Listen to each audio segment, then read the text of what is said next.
Please welcome Martin Design. Thank you.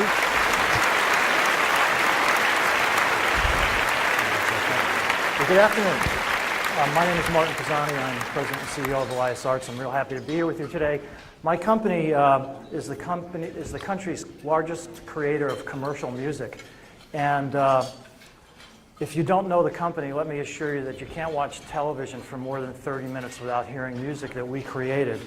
We created that little opening video, and the music was specifically designed to go with the Waldorf salad, so I hope we found it to be perfectly complimentary. We've been creating music for 25 years, and we've worked for over 600 of the Fortune 1000. And we've been using music to create and support brand identity for that period of time, and we've become reasonably good at it, so we thought it'd be useful to share some of the things we've learned with you today at this conference. They say a picture is worth 1,000 words, but with music, that picture has feeling, emotion, and meaning that words cannot give it. So what is this better way to use music? Well, first, very simply, instead of treating music as an afterthought, treat it as a before thought.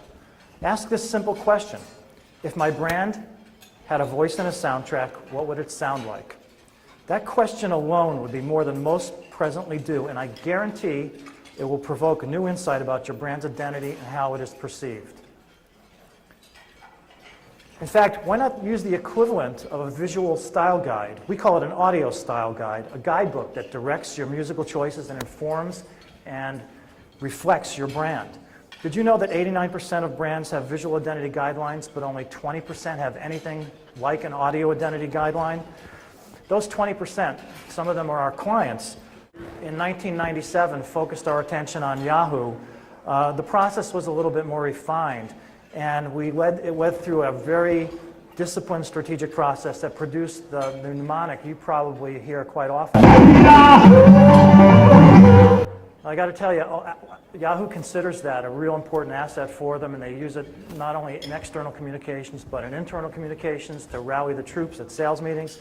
I got to tell you, I'll share with you a few of the rejects and give you an idea how different that brand would have felt had it gone a different direction.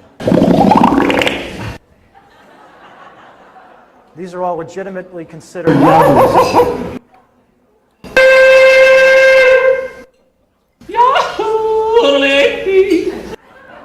So, you go through an exploration like that, and it's actually kind of fun, but there's discipline to it to understand what it's communicating. The iconic logo that Yahoo's been using for a decade, you can't take credit for all the amazing success. It's useful to note that when they started using that in 1997, their awareness was 30%, and by 1999, it was 90%, and their usage has increased, and it's just become a stunning bit of equity for them.